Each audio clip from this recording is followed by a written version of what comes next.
You're watching The Experience, Comic Culture and Sales, streaming live daily to Facebook, YouTube, Twitch, and Twitter.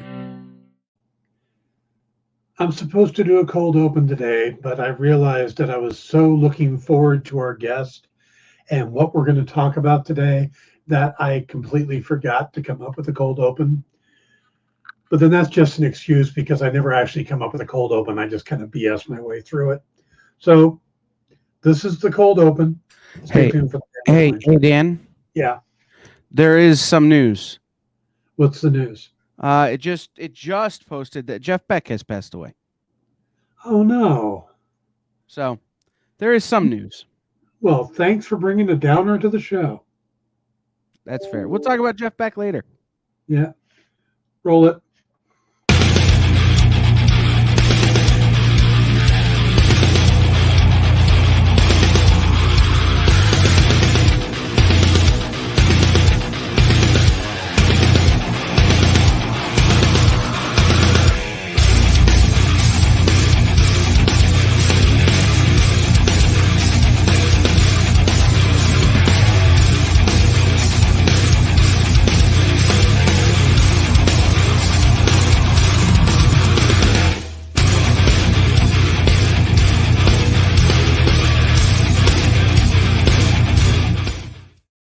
Hey, everybody. Welcome to the Dan Wickline Show here on The Experience. It is Wednesday, January 11th.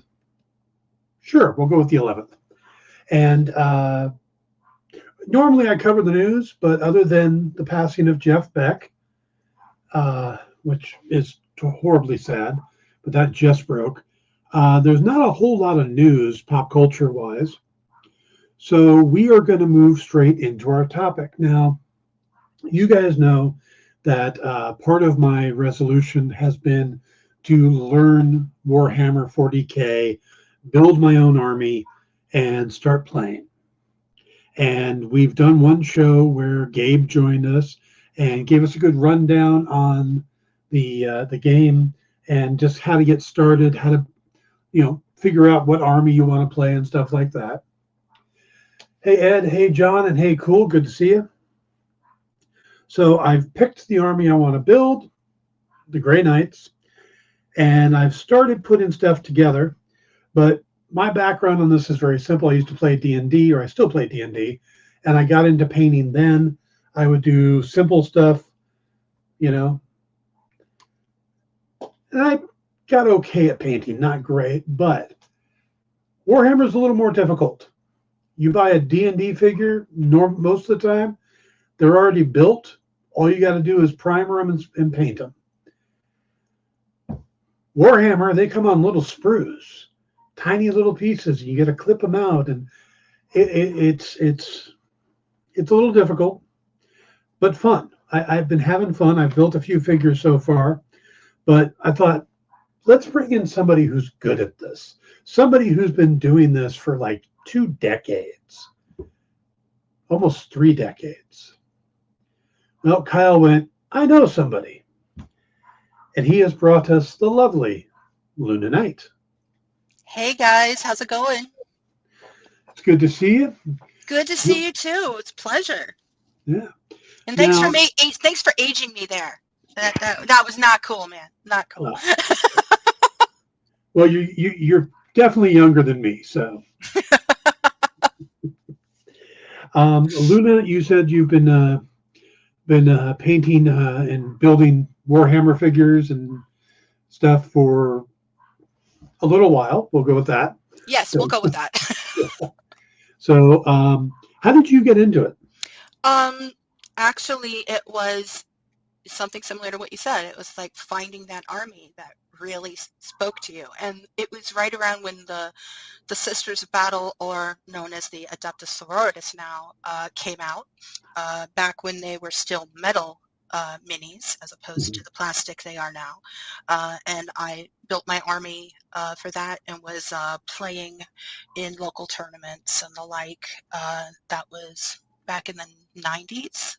Where that was taking place. So yeah, it's been really interesting to watch just watch the hobby kind of grow and morph and evolve over the years. Yeah. Yeah, my nephew and his friends have gotten into it, and we're playing it all summer. And I kept seeing them come over, and I'm like, I should build one. I should get involved with this too. And I'm always invited to play, but I was just getting into it. I was just starting to do the research, and then the whole Henry Cavill coming Yeah. out thing. I'm like, okay, that's going to be a huge story. I think I should cover it on the show. Yeah. Yeah. So No, Henry Cavill is a huge 40K fan. He's been a huge 40K fan for years. If you follow him on any of his social media or anything like that, you'll see sometimes where he tours the actual Warhammer facility over in the UK, and it's just, you see it. He's like a kid in a candy store. It's just so cool to see. yeah, Warhammer and Warcraft. I feel like I could sit down and really have a good chat with the guy over a beer.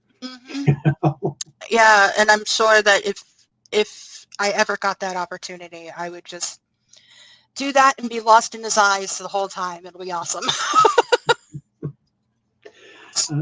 Now, you said that you got into the Adeptus Sororitas, and I'll admit that when I was starting to research and look into these characters or these armies, that was a close second.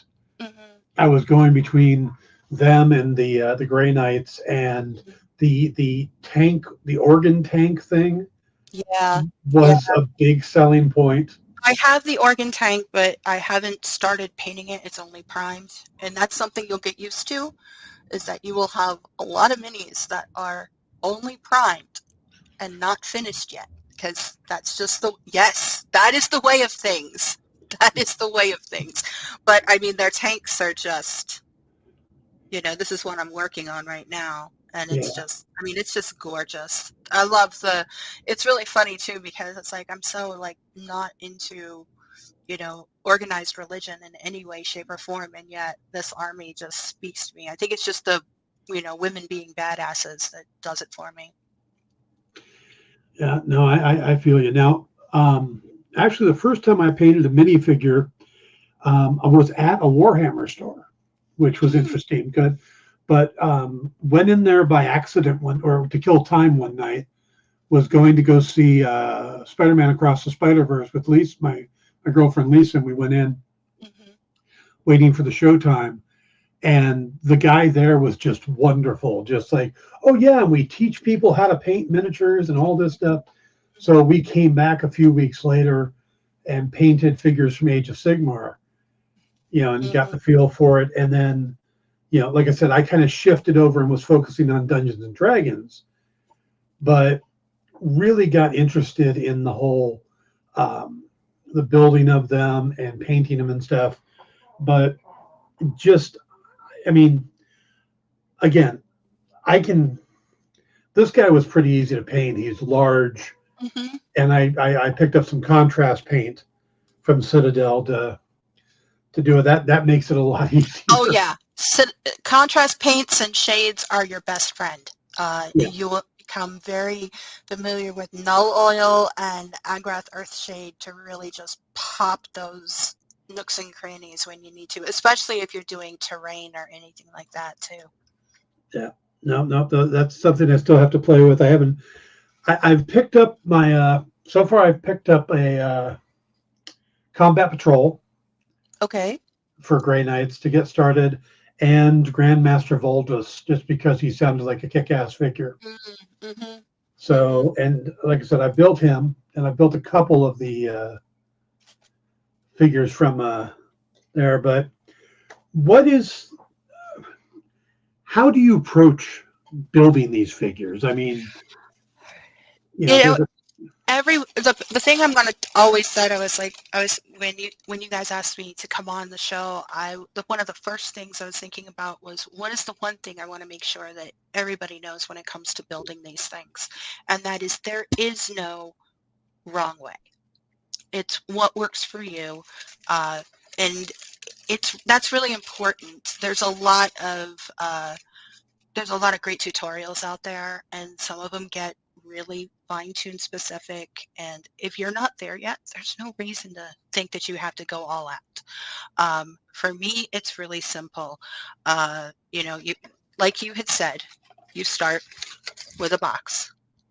And as you see, the box has 10 miniatures in here, and they come on multiple sprues. So you've got all the pieces of bodies and arms and legs and chests, and then you get instruction manual on how to build these babies. Kind of like really twisted IKEA instructions is the best way for me to describe these, because sometimes they're a little convoluted.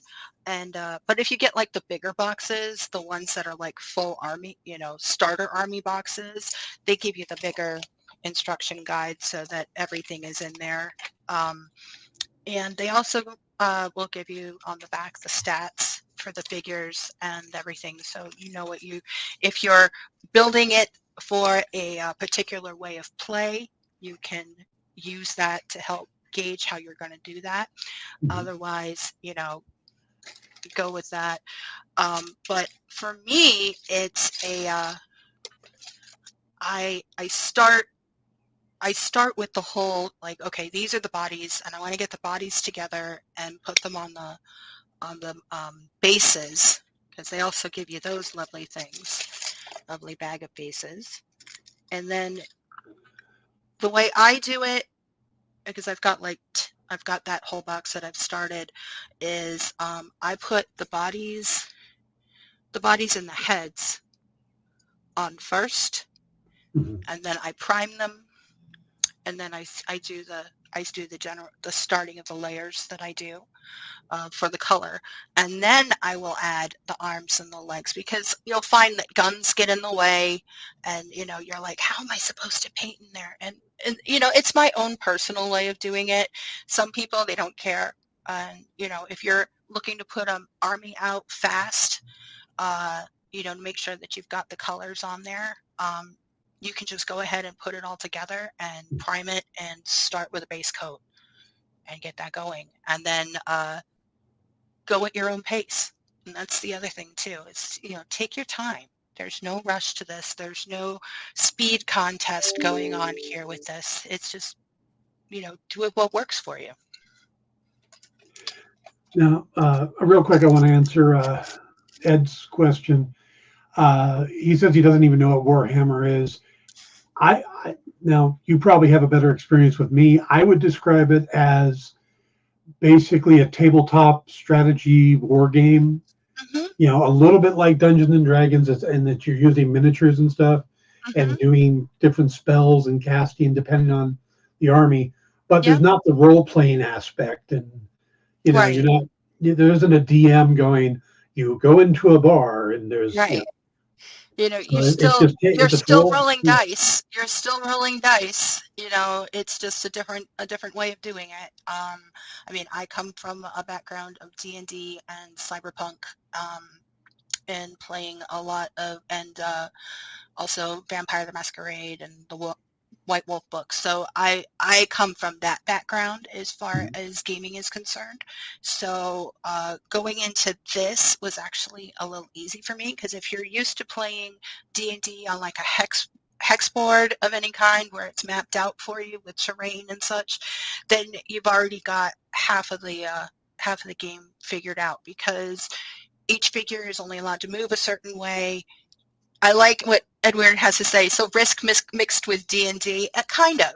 Yeah, I think that's a really, but it tends to be more definitely battle units versus battle units. And it doesn't have to be large armies. There are Games Workshop, who has created Warhammer, 40K and Age of Sigmar. They got really smart, and they started doing things like the games for Kill Team and the battlegrounds for Sigmar, where you only need like a unit of 6 or 7 in order to do the particular battles that are involved in that. Because if you're dealing with armies where you're looking at, say, 1,000 points for an army, that's going to be a good 3 to 5 hours of your day. Those games can take a very long time because it is turn-based, and every unit has an option to do what needs to be done. So it can get very, very long in the tooth in that regard. because of COVID, I stopped playing over the last couple of years, and I have done strictly painting. For me, painting is just how I do my creative outlet, and I paint the armies that I have. My resolution is to finish one of the 3 that I have to finish, and to start delving into a little bit more unique pieces and stuff like that, and building dioramas, and then and then of course my partner got me a brand new set that's like a different type of army altogether than what I already had. So I'm like, ooh, plot twist. Okay, so maybe I'll be starting a 4th army.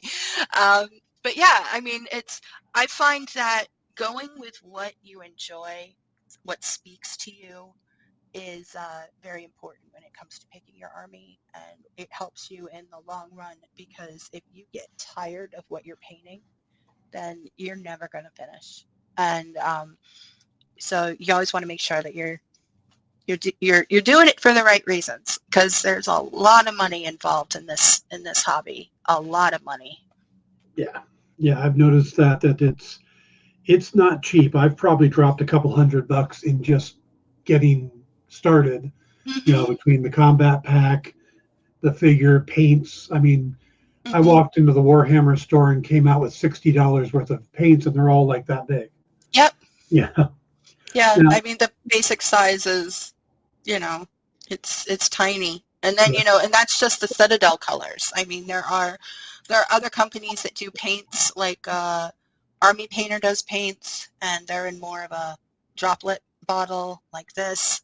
Mhm. And then you've got paints like this. This is by Dirty Down, and they do for texture paints mostly. So this is actually used for creating that great coppering look that happens, that greening effect that copper does when it gets wet and it's dealt with that. So it's a specialty, and this right here, that's $25. It's just, Yeah. it was a Christmas present, because I wouldn't have done it myself. Yeah. But yeah, I mean, and that's the other thing too. It's like I still paint with mostly Citadel paints, and I still paint with mostly Citadel brushes. And yes, I'm looking into moving into different brushes that might last me a little bit longer, since I know now how to treat my brushes. But I try to keep it as simple as possible, because the last thing I want to do is spill a bottle of $25 paint, and it will happen. Those shades, those contrast bottles, the taller, Mhm. they have a tendency to tip. And so keep an eye on that, because like last night, just the other night, my dog wanted to get into my lap while I was just doing some washes on some pieces. So I was just in front of the TV doing it.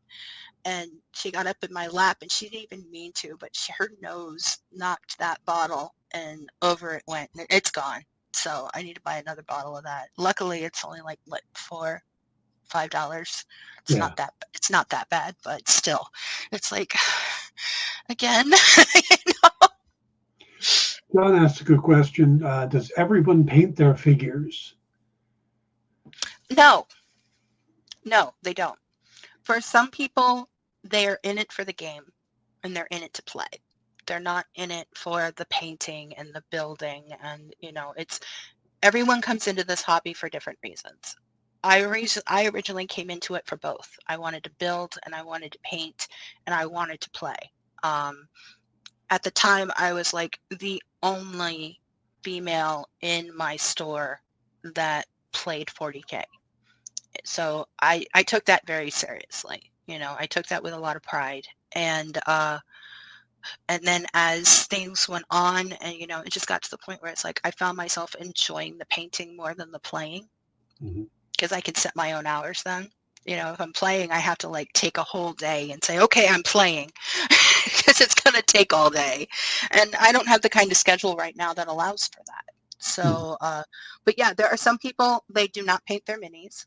Other people, there are some tournaments out there, though, that require that your minis are painted, but they do have saying where they're like, there needs to be at least 2 to 3 colors on that mini.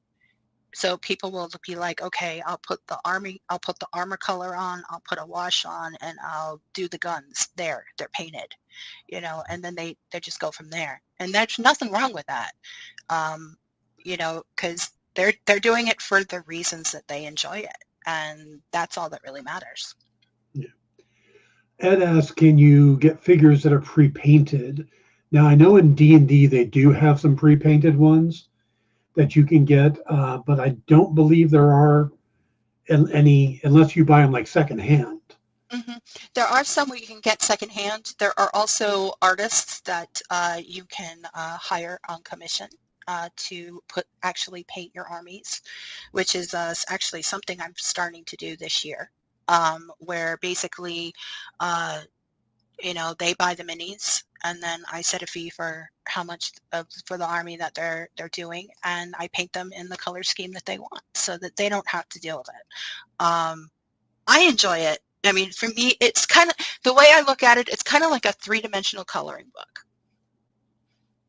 When I was a kid, coloring for me was how I calmed down. It was how I would relax. So for me, this is how I relax. Until, of course, the mini decides it doesn't want to put itself together correctly, and then, then I'm having words with a piece of gray plastic, so. Oh, yeah. I had a situation myself while building this guy when I got him to this point, and I realized these little cross things or struts were supposed to fit into these little things on the side, and there was no way they were going to make it. Yeah.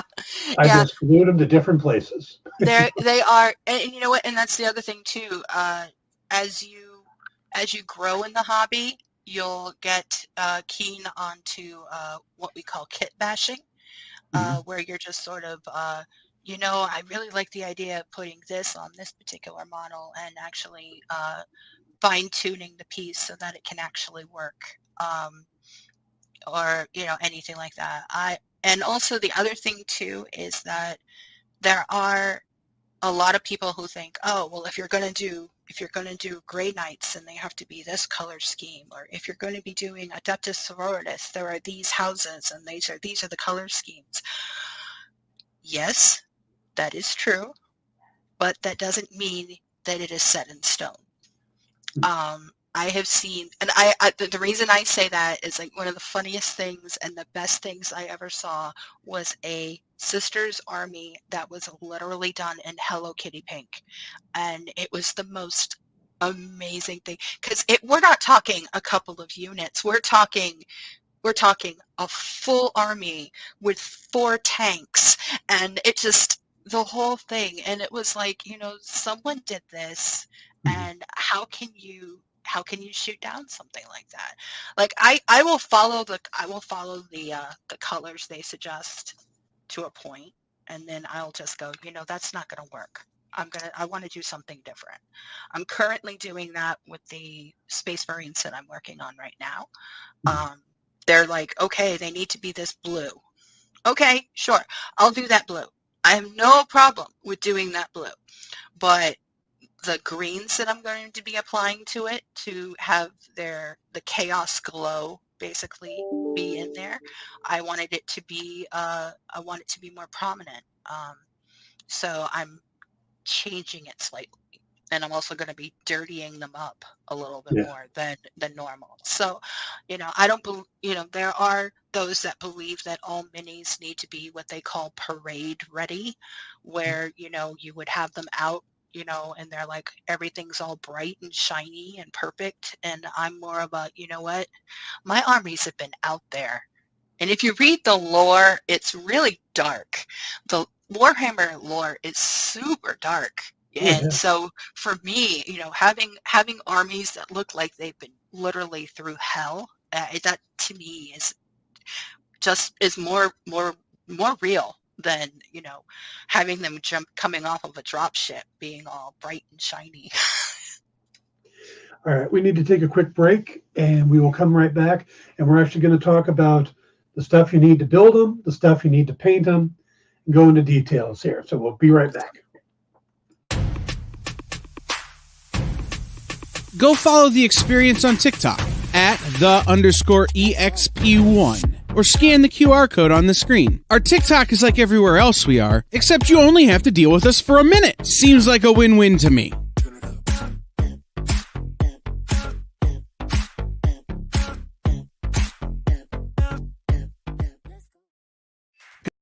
Comic Collectibles is here for you every Wednesday with AR Comics for two very important reasons: to sell you rare, one-of-a-kind comics that you'll love, and to confuse AR with old man talk.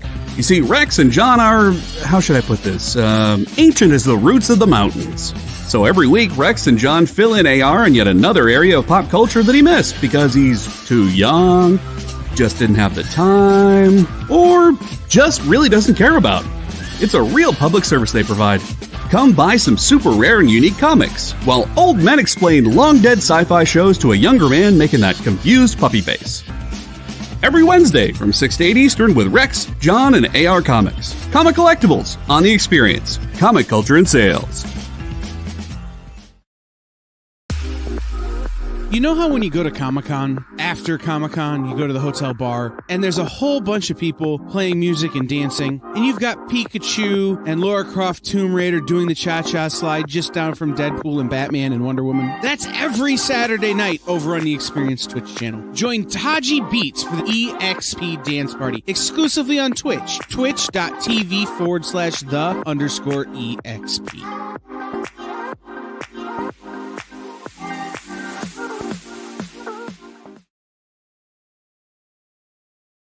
I'm Al Simpson. I do a comic called Vampires in New Jersey, and you're watching me on The Experience.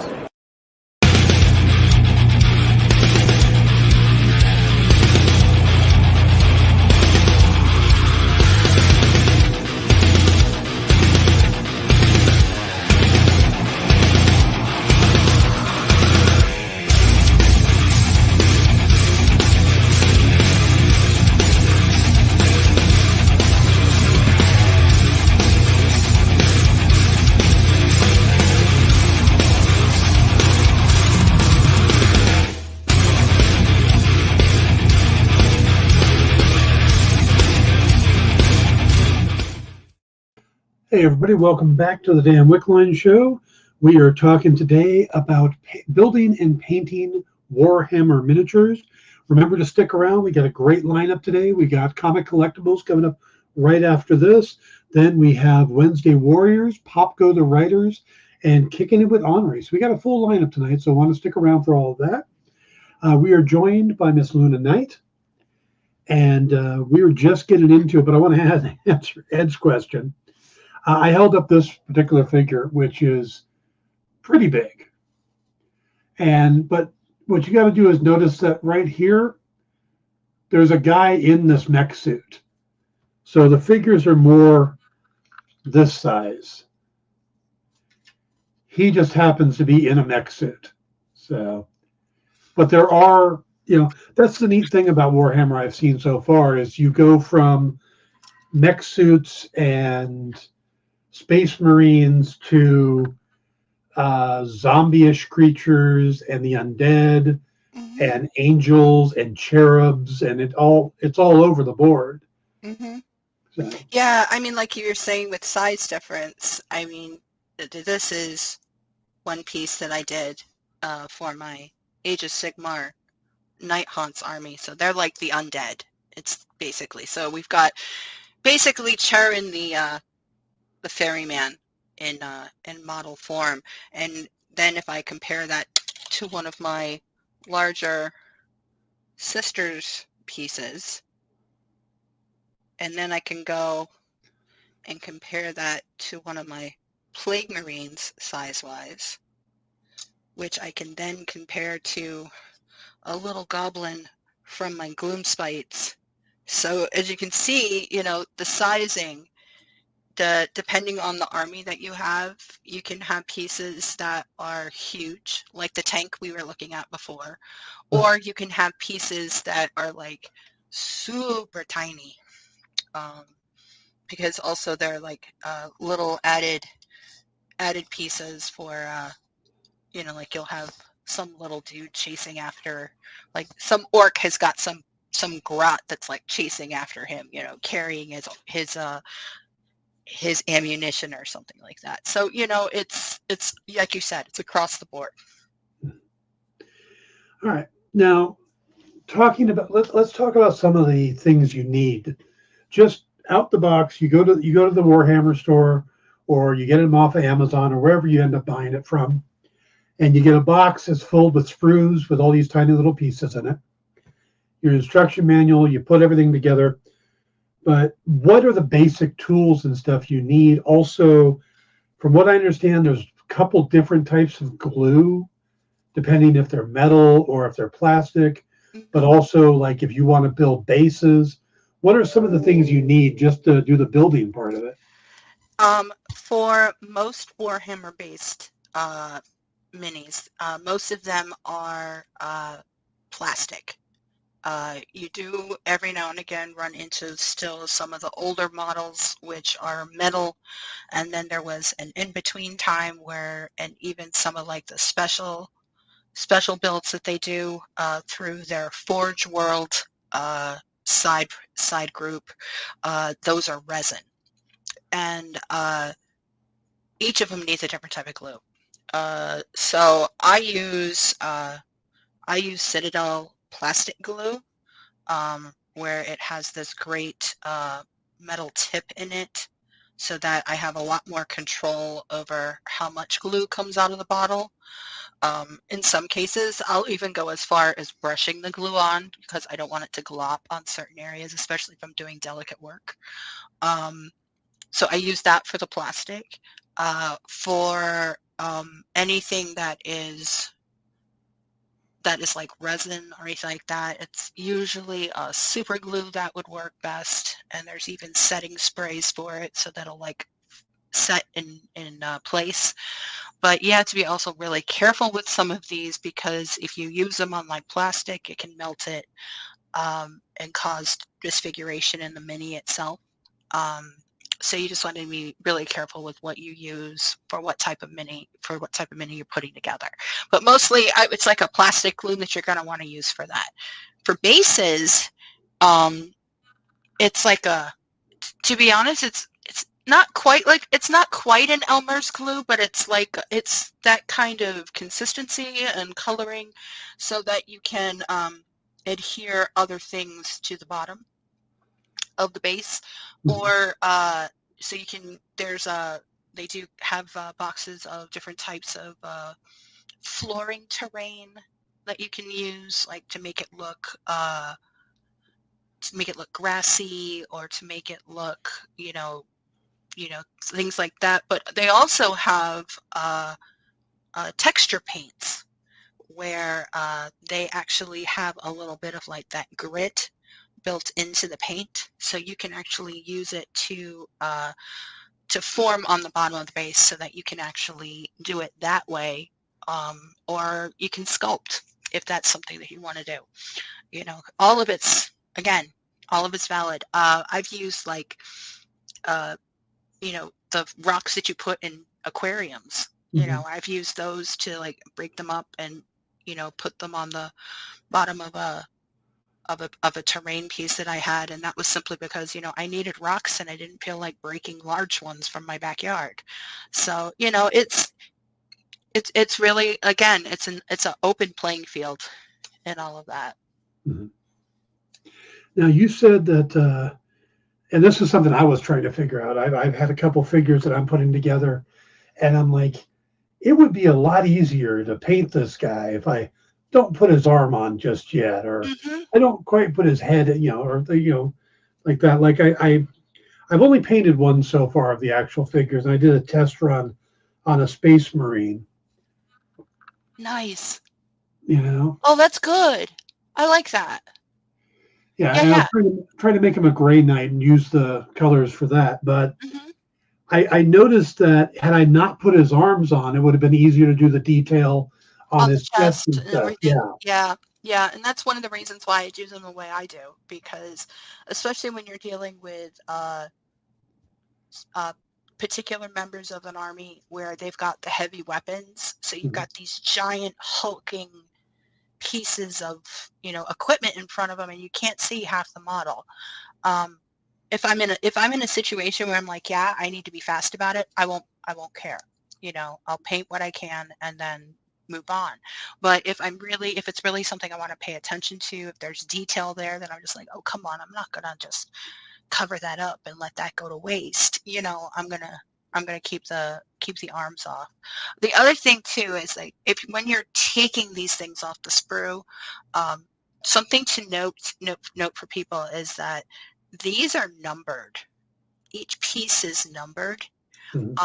So if you just, clip everything off and then go to the book, you're going to get confused. You're not going to be sure if this is the right arm, if this is the right head, what am I doing?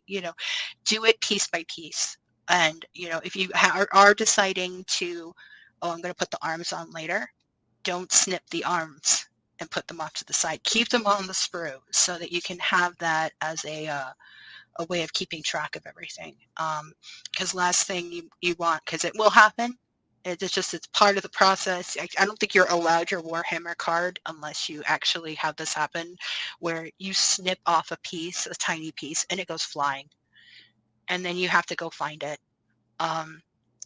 Or it just, you snip it, and you, by mistake, you snip the part of the model as opposed to just the side. This is just all part of the learning process. I still do it. I'm like, that's why I love it when they give me options for what weapons I can use on somebody, because then I'm like, oh, I screwed that weapon up. Well, I guess I'm going to go with this one instead. So it definitely saves you in that regard. Yeah, that's the other thing I noticed, like building some of these. I'm going to go back to the big guy here. It's like, okay, you got your choice. You could put a hammer in this guy's arm, or the sword, or a gun on both hands. And then there's like 3 different types of guns he can have. And they give you all those parts. And you got to decide as you're building. But it's not just a matter of, hey, well, I mean, it could be just, hey, well, this looks cool. But also different weapons are different point values. So you have to keep that in mind too. So there is a certain, planning when you do these. Absolutely. And especially when you're building things like champions and, lead characters, head of platoons or what have you, you need to be a little bit more aware, especially if your focus is playing the game. You want to make sure that when you're ready to put everything together and build that army, and not only build it physically, but points wise, for the game itself, you want to make sure that you're not building something that's going to be absolutely useless on the actual game table. But what's really great though is, like you said, it comes with all of those weapons. Okay, so now you have the start of your bits box, and that bits box is going to grow. I have 5 of them, separated out by what it is. I've got one entire box that's nothing but, arms and heads for sisters. And then I've got another box that's nothing but, weapons and arms for my Plague Marines. And, it just, that way I don't have this giant box of gray to sift through looking for one particular piece. But that allows you to, like, if you get another box that's like, oh, okay, well, I got, for example, I got 1 box of Chaos Marines, and that's great. I'm probably going to want 2 more of these. But it also means that I can actually start putting those types of weapons, and mix and match it a little bit more, so that, that the characters are more usable on a gaming port. Now, you mentioned, you referred to them like an IKEA direction. And I noticed as I was putting some of the figures together, it's like, it's more than just, like, oh, you could have this gun or that gun. At least with the ones I'm building, it's, well, if you put this on it, he becomes this, he's a Terminator. But if you put this on it, then he's a Paladin. And it's like, wait a minute, there's a lot you need to know. Yeah. Yeah, and it's like that across the board. With the sisters, they have a unit that are called Seraphim, which are their flying units, and Mhm. they have jetpacks that look like wings. And there are certain jetpacks that are just regular jetpacks, and that means that they're one type of Seraphim. And then they have the other one with the fancy gold, added bits and baubles to it, and that makes them a special unit. And that exists is this: you can't have a unit that mix and matches. And in some cases with certain armies, you can't have more than a certain type of character. Yeah. So, you're only allowed a certain number of champions, you're only allowed a certain number of paladins. It's things like that. So because of that, it's like you have to be very careful with how you do that. Or when you're playing the game, you openly state before you play, this figure, it might look like this, but it's actually going to be playing as this, so that it's set up front and you don't have to worry about it. All right. Let's now cutting them off the sprue. You need the little nipper things, or everybody has a different name for them. Clippers, My nippers, clips. clips. Uh, but then once you have them off, you want to have a bunch of stuff to maybe kind of file it down, take off some of that excess to try to make it smooth. What types of things do you use to do that? I have a set of files that I use to burn them down. It's just a little bit. They're not very big. They're very small. But sometimes I will just simply take an X-Acto knife, and just start slowly, like right where that sprue bubble is, to just sort of clean that up. If I'm doing a piece that really needs to have the lines uh, be kind of seamless on it, I make sure that the edges that are coming together are a little bit, rubbed down so that it fits a little bit better. Or if they end up with a gap because I was lazy or did something stupid to the build, and so I've got this gap I need to fill. They have this stuff that's called green stuff that you can use to fill the gaps, so that it creates a more seamless line for it. And then if that has any edging or bubbling or what have you, you can just file that down as well. So it's really just a case of, how picky do you want to be? How I try to at least have it be that you're not seeing the little bubbles of extra plastic there. And then I find that the priming does really well as far as the seam lines are concerned. So it's only on the real specialty pieces that I get into the more careful crafting, as it were. Now you mentioned primer. Do you brush on your primer, or do you spray it? I spray it. The only time I ever paint it on is if it's something really delicate or really fine detail, and I'm worried about the spray paint potentially filling in some of that. 'Cause sometimes if you're not careful, it can be too much primer. Citadel has actually put out a couple that are actually built to be to really make that the way it adheres to the plastic, it really makes all of those extras pop a little bit more. And it's what makes using things like contrast paints that much easier to use, because then you can prime it in like a wraithbone, which is like a off-white, or or in just their white scar, which is their pure white. And when you do that, and then you put a contrast paint over it, that color just adheres to all those edges and nooks and crannies, so that it makes the painting that much easier. Um, if you go to the Games Workshop page website, and you look at that, when you look at a model, it'll give you a listing of color suggestions. And they've gotten smart and realized that there are two styles now to painting. There's the classic style, where it's, okay, I'm going to prime it, I'm going to base it, I'm going to do layers and that. Then there's the other style, which is contrast, where I'm going to base it. I'm going to put 3 or 4 contrast paints on it to give it the look that I want, and then I'm done.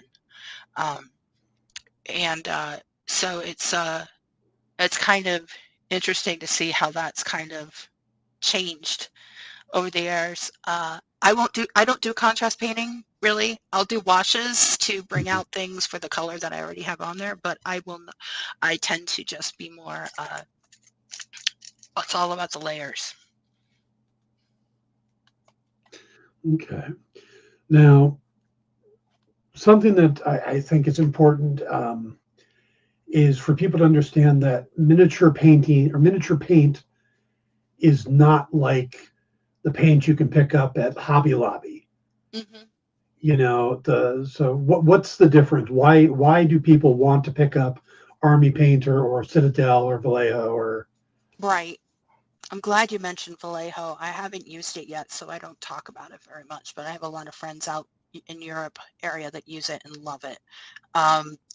It's an acrylic base type of paint, but it's the thing that I have found is because like I did a test like years ago, like years and years ago about like, okay, so what's the big difference? And it really comes down to I can water these down. And that's something very important because the thing with these paints is that you want to make sure that you're not just taking it right out of the pot. You're going to want to, you're definitely going to want to thin it down. There is, there's a running joke how it's always 2 thin coats, to get that color on there as opposed to just, putting the thicker layers on.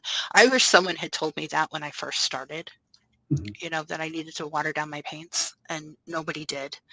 And now I do. So it's, it really is just, for me, it's always been like, these paints are made for what we do and for our hobby.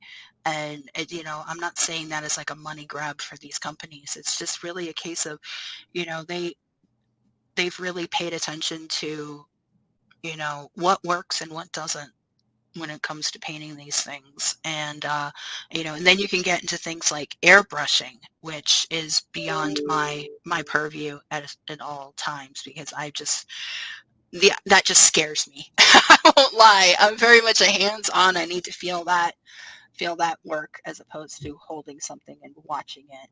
And no, that's not, my brain can't work like that.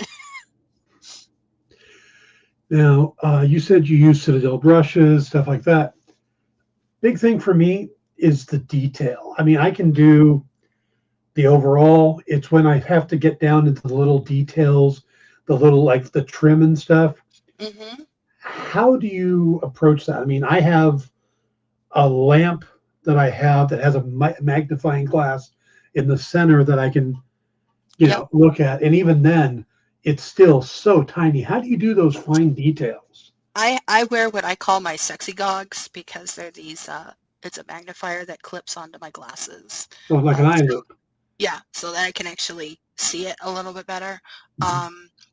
And I use that, and I also and you also said it, you need to make sure you have really good lighting when you do this, because when you get into those fine-tuned areas, it's really amazing how much of a difference a really good light can do. You make the whole situation. I use, when I'm working from my desk, I have a ring light that I actually point down onto my models so that I have a better light view on that.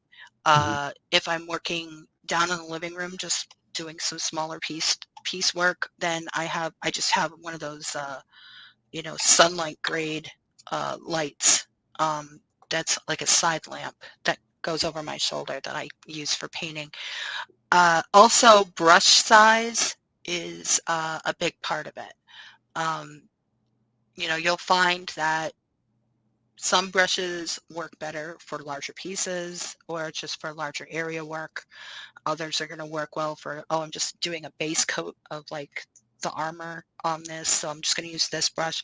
And then you have to go with a smaller brush with a finer line and a really good tip to really get into those really smaller areas. Make sure there's not a lot of water on the brush, or if painting them directly is something that you're not comfortable with, then a dry brush technique where you're using you put paint on a brush that's not wet, and then you brush it off until there's just a little bit showing, and then you use that in those areas to bring out those actual details. I do that a lot with some of the smaller details that you see in like sisters tanks and things like that, where it's really hard to get to some of those areas and you need to give that enhanced pop. But dry brushing is also a great way of just doing armor in general. I mean, I did dry brushing for the longest time. It was how I did all of my work. And that style has changed over the years. So, I'm a strong believer in it because it gets you the results that you want. It really does.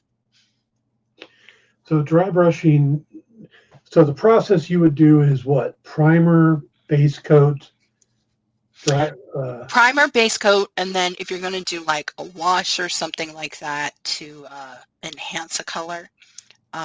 So like the Space Marines that I'm working on, I used one color blue, and then I washed it with a blue-green to really pull the color up so that I could use the same color that's underneath as a highlight color along the edging of the armor and such. And also at that point, after that, I would do like dry brushing, which is a great thing to do on things like weapons. It's helps with that whole process.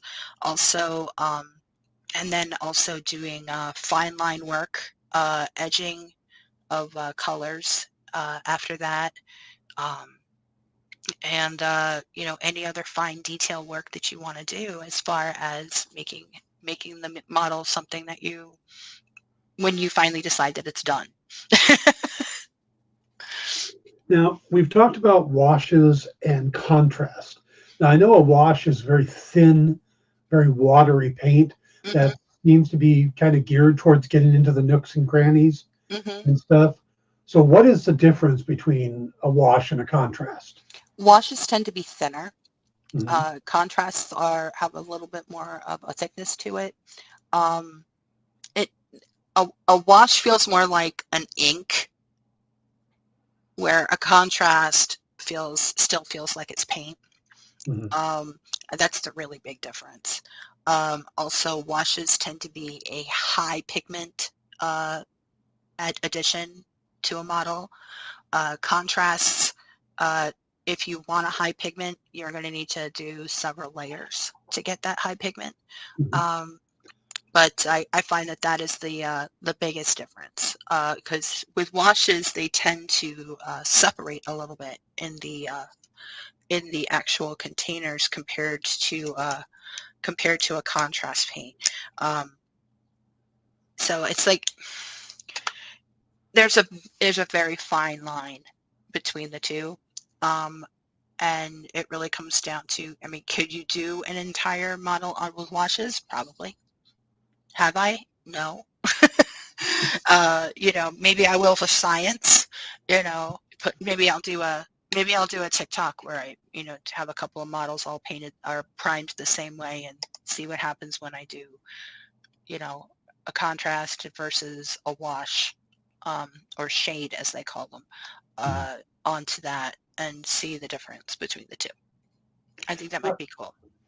All right, so the one way you do it, and the one is primer, base, wash or shade, and then dry brush. How would the contrast work? Would it be primer, base, then contrast, or?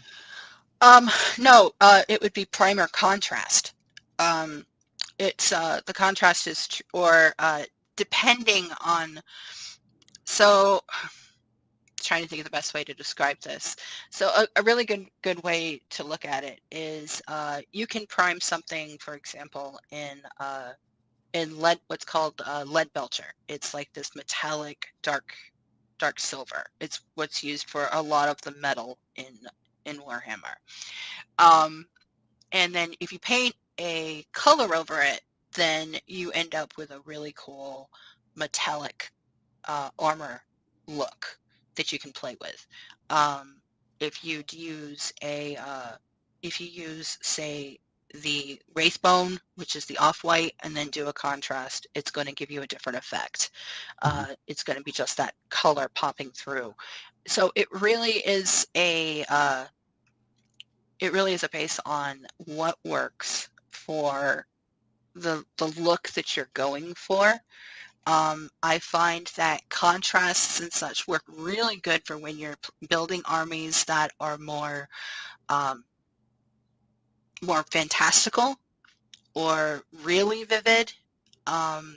If you're looking to build an army quick, it's probably one of the better ways to do it.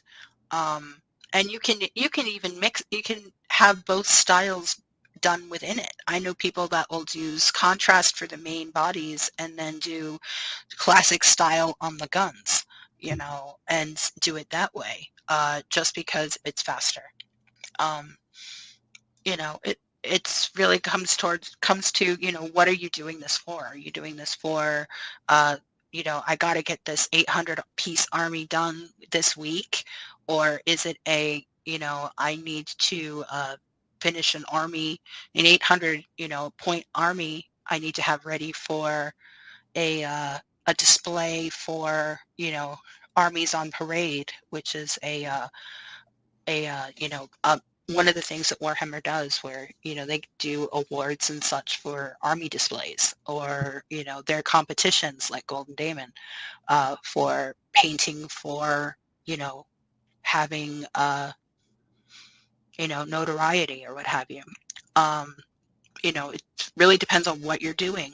So it sounds amazing, but I don't think my carpal tunnel would let me paint these figures. Very cool, though. Ed, if there's a Warhammer or Games Workshop store near you, you can actually go in and they'll give you a figure and let you paint it. This guy that I did was a freebie figure they gave me that I brought home and did a test paint job on. But it's a way you could go in with, they loan you the paints and everything. You just sit down, they walk you through it. So if it's something you want to try and there's a Warhammer or Games Workshop store, you could also check in other local comic shops or game stores. They might have something similar. There are, in my area, there's a lot of local shops that are really into the whole thing of 40K. It's very big. There are some that they're geared really hard into the not just Warhammer, but other games that have minis that need to be painted. Games like Malifaux, which is more of like a dark fantasy style, and those models are even smaller than what I have here. And then you have other games, like there's actually a Star Wars battle game now as well, so you can actually do minis that are geared towards that. So it's and you'll find there's a lot of cross-pollination, like people who have Warhammer armies will also have like something like that as well. Or you could go with something like the Tau, which are like giant mech suit Robotech type guys. Just build like two of those and you stomp on everybody. On everybody. Yeah. Yep. Yeah. All right, we're going to have to wrap that up there. Luna, thank you very much for joining us. I would love to have you back and go into some advanced. Absolutely. So. All the nooks and cranny fun stuff. Yeah, I'm actually getting into dioramas this year, and which are more like display pieces than they are used for army pieces. Okay. And also we can even get into like terrain pieces as well. you know. Absolutely. I'd love to have you back. They have those on sprues too. So everything has a sprue. All right. Well, again, thank you. And we have to wrap this up. So stick around for Comic Collectibles starting right after this. So see you guys tomorrow. Good night, everyone. Yeah. Did you know that every Experience show, including some exclusive content, streams on Twitch? Check it out. Twitch.tv/the_EXP. Or just scan that QR code.